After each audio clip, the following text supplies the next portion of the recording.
की शुरुआत इस रिपोर्ट से करना चाहते हैं जो पिछले 150 वर्षों तक लापता रही। उस 150 वर्ष पुरानी रिपोर्ट को आज हम पाताल से खोद कर ले आए हैं। हमारे देश में कभी किसी इतिहासकार ने इस रिपोर्ट को पढ़ना और इसके बारे में आप सबको बताना जरूरी नहीं समझा। और इसका कारण यह हो सकता है कि इस रिपोर्ट में लिखा है कि संभल की शाही जामा मस्जिद के नीचे हिंदू सम्राट पृथ्वीराज चौहान द्वारा बनवाया गया एक हिंदू मंदिर हो सकता है। यह रिपोर्ट जो इस समय मेरे हाथ में है, यह 150 साल पहले वर्ष 1874 से 1876 के बीच आर्कियोलॉजिकल सर्वे ऑफ इंडिया यानी ASI ने तैयार की थी। यह बात उस समय की है जब भारत की सबसे पुरानी राजनीतिक पार्टी कांग्रेस का गठन नहीं हुआ था, बीजेपी का गठन नहीं हुआ था। कांग्रेस का गठन हुआ है वर्ष 1885 में और यह रिपोर्ट उससे भी 9 साल पहले 1876 में प्रकाशित हुई। उस समय ना तो आरएसएस था, ना बीजेपी थी, ना ही स्वतंत्रता सेनानी वीर सावरकर का जन्म हुआ था और ना ही इस रिपोर्ट को तैयार करने वाले अफसर कट्टर हिंदू थे। यह रिपोर्ट ASI के उस समय के फर्स्ट असिस्टेंट ACL कार्लाइल ने तैयार की थी और इसमें लिखा है कि संभल की शाही जामा मस्जिद का इतिहास जिस शिलालेख पर अंकित है वो शिलालेख ही नकली है। वर्ष 1874 में ब्रिटिश अफसर कार्लाइल ने संभल के मुसलमानों से बात की जिसमें उन्होंने खुद यह स्वीकार किया कि यह शिलालेख मुगल शासक बाबर के समय का नहीं है और यह मस्जिद किसी दूसरे ढांचे के इस्तेमाल करके बनाई गई है।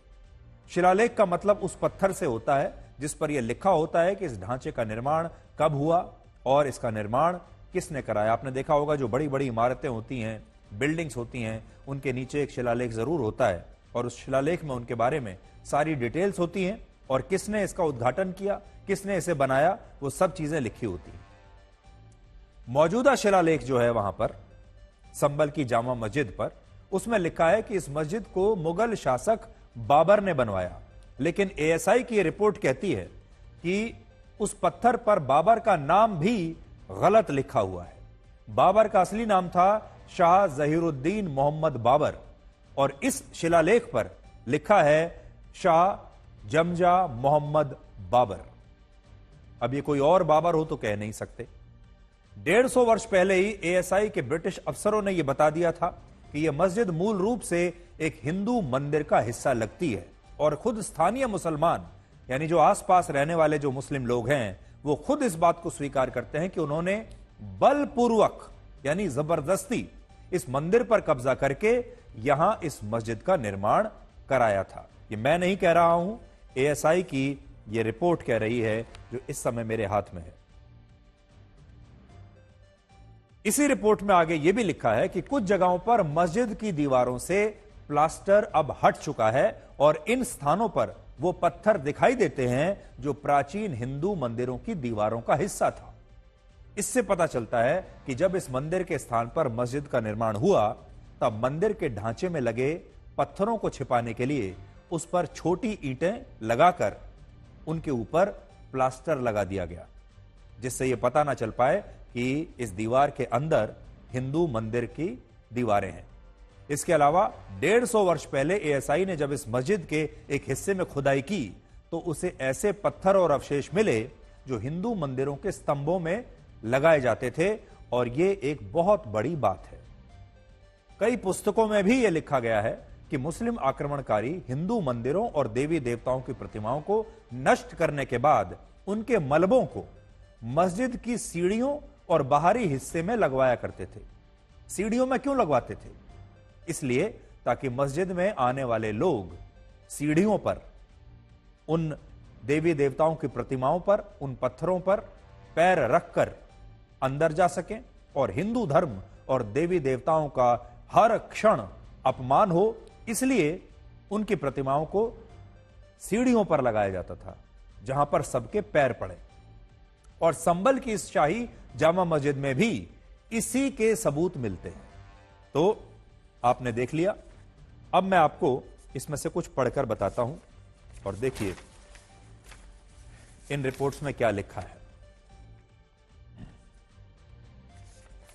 ये रिपोर्ट जैसे मैंने आपको बताया एएसआई की रिपोर्ट है। 1874 से 1876 के बीच की ये रिपोर्ट है। और ये रिपोर्ट किसने तैयार की है? ACL Carlyle, first assistant archaeological survey, और दूसरा under the superintendence of major general A Cunningham, जो कि उस समय डीजी थे आर्कियोलॉजिकल सर्वे ऑफ इंडिया के। अब देखिए क्या लिखते हैं। जो उन्होंने लिखा है ये तो अंग्रेजी में है, मैं उसका हिंदी ट्रांसलेशन उसका हिंदी रूपांतर आपको बताता हूं। कई स्थानों की जांच करने पर मैंने पाया कि जहां प्लास्टर टूटा हुआ था वहां पत्थर दिख रहे थे। मेरा मानना है कि मुसलमानों ने अधिकांश पत्थरों, विशेष रूप से वो पत्थर जिन पर हिंदू धर्म के निशान और मूर्तियां थीं, उन्हें निकालकर एक फुटपाथ बनाया और मूर्तियों और निशानों को उल्टा करके नीचे की ओर कर दिया ताकि ये निशान किसी को दिखाई न दे। मैंने वो ढांचे भी देखे हैं जिनमें पत्थर लगे हुए थे तो दीवारें बहुत मोटी थी। बाहरी परिसर की सीढ़ियों के नीचे मैंने खुदाई की तो मुझे लाल बलुआ पत्थर में मूर्ति कला के कुछ टुकड़े मिले, जिनमें से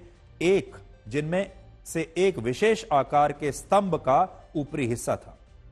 इसे मस्जिद में बदलने के लिए इमारत में जो अलग से विंग्स जोड़े गए वो छोटी ईंटों से बने हैं।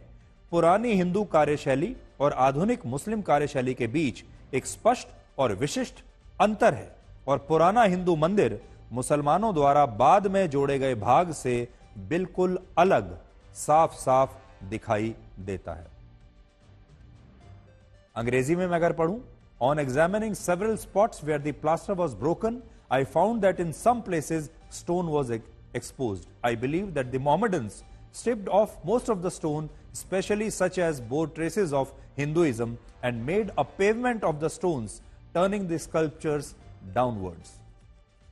ये ना तो मैं कह रहा हूं, ना आज की किसी राजनीतिक दल का कोई नेता कह रहा है, ना कोई कट्टरपंथी हिंदू संगठन कह रहा है। ये ASI की रिपोर्ट कह रही है और ये रिपोर्ट है 1875-76 के आसपास की रिपोर्ट। अब आप ये देखिए, ये जो रिपोर्ट है ये तो 150 साल पुरानी है, लेकिन ये रिपोर्ट आज 150 वर्ष बाद वर्ष 2024 में भी इतनी महत्वपूर्ण क्यों है? ASI ने, ये वही संगठन ASI ने अब 30 नवंबर 2024 को संबल की अदालत में यह बताया है कि आज उसके अधिकारी भी संबल की शाही जमा मस्जिद में निरीक्षण के लिए जा नहीं सकते। बड़ी बात मैं आपको क्या बताने की कोशिश कर रहा हूं कि ASI संबल की अदालत में जाकर यह कह रहा है कि अब हमारे अधिकारियों का भी उस मस्जिद में जाकर सर्वे करना मुश्किल हो गया है। यह स्थिति भी तब है जब यह मस्जिद एक ASI प्रोटेक्टेड मॉन्यूमेंट है। इसका मतलब कि इस मस्जिद के संरक्षण की पूरी जिम्मेदारी ASI की है और मस्जिद कमेटी चाहकर भी इसके ढांचे में बिना ASI से पूछे कोई परिवर्तन नहीं कर सकती, क्योंकि इस मस्जिद के संरक्षण की जिम्मेदारी ASI की है और ASI की टीम भी इस मस्जिद के निरीक्षण के लिए अब वहां जा नहीं सकती अपनी मर्जी से, क्योंकि वहां पर सांप्रदायिक तनाव हो सकता है अगर ASI की टीम वहां पर जाती है तो। लेकिन अभी मुसलमानों के विरोध के कारण ASI को भी इस मस्जिद में जाने से डर लगता है और उसे वहां आने से रोका जाता है। आपके मन में यह सवाल जरूर होगा कि मुसलमान ASI के अधिकारियों को इस मस्जिद में जाने से क्यों रोकते हैं? तो इसका जवाब भी ASI के हलफनामे में ही छिपा हुआ है। ASI के मुताबिक उसकी एक टीम इसी वर्ष 25 जून को भारी पुलिस बल के साथ इस मस्जिद में निरीक्षण के लिए गई थी और इस निरीक्षण में उसे चौंकाने वाली बातें पता चली। जब ASI के अधिकारी मस्जिद में गए, जामा मस्जिद में, तो पता चला कि उसकी जानकारी के बिना, यानी ASI को बिना बताए इस मस्जिद में मरम्मत का काम हुआ था। दीवारों पर नया प्लास्टर लगा दिया गया था, पुराने फर्श की जगह मार्बल की फ्लोरिंग कर दी गई थी और मस्जिद में सीढ़ियों पर रेलिंग लगा दी गई थी, जबकि यह नियमों के विरुद्ध है। इस मामले में वर्ष 2018 में भी एक FIR दर्ज हुई थी और संबल के एडिशनल डिविजनल कमिश्नर ने इस रेलिंग को हटाने के निर्देश भी दिए थे, लेकिन आज 6 वर्षों के बाद भी इस निर्देश का पालन नहीं हुआ है। अब आप ASI की इस साल की रिपोर्ट को 150 वर्ष पुरानी इस रिपोर्ट से कनेक्ट करके देखिए, जो रिपोर्ट मेरे हाथ में है, और आपको सारी कहानी समझ में आ जाएगी। यानी एएसआई 150 वर्ष पहले जो कह रहा था, आज भी वही कह रहा है। 150 वर्ष पहले ब्रिटिश अफसरों ने अपनी रिपोर्ट में यह लिखा था कि मुस्लिम पक्ष ने हिंदू मंदिरों की दीवारों को छिपाने के लिए उन पर छोटी छोटी ईंटें लगाकर ऊपर से प्लास्टर लगा दिया है, और मस्जिद के बाहर के फर्श को भी बदला गया है ताकि उसके नीचे दबे हिंदू मंदिरों के अवशेषों को छिपाया जा सके।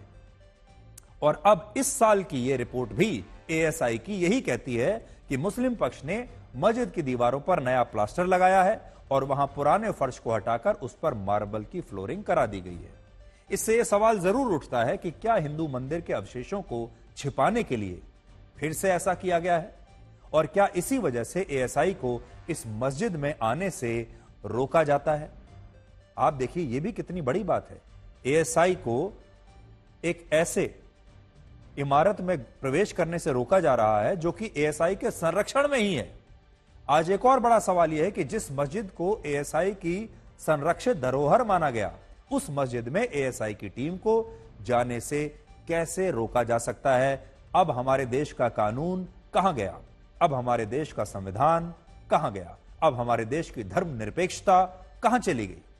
इस देश में एक तरफ हिंदू मंदिर हैं जिनका नियंत्रण भी सरकारों के पास होता है, और मंदिरों में आने वाले दान का एक हिस्सा सरकारें अपने पास रखती हैं, और उनसे सभी धर्मों के लिए स्कूल, सड़कें और अस्पताल या बाकी के काम करवाती हैं, उनसे बनाए जाते हैं। लेकिन दूसरी तरफ मस्जिदें हैं जिनका ना तो सरकारों के पास कोई नियंत्रण है, ना ही पुलिस और एएसआई की टीम इन मस्जिदों में जा सकती है, जबकि ये मस्जिद भी एएसआई के अधिकार क्षेत्र में ही आती है। इसलिए धर्मनिरपेक्षता होनी चाहिए। धर्मनिरपेक्षता सबके लिए बराबरी की होनी चाहिए, हिंदुओं के लिए भी, मुसलमानों के लिए भी, सिखों के लिए भी, ईसाइयों के लिए भी, मस्जिद में भी और मंदिर में भी। दूसरा सवाल यह है कि क्या इस देश में लोगों को अपना सही इतिहास जानने का हक नहीं है? अगर इस मामले में एएसआई की 150 वर्ष पुरानी रिपोर्ट इस मस्जिद में हिंदू मंदिर होने की बात कहती है, तो क्या इसकी विवेचना नहीं होनी चाहिए?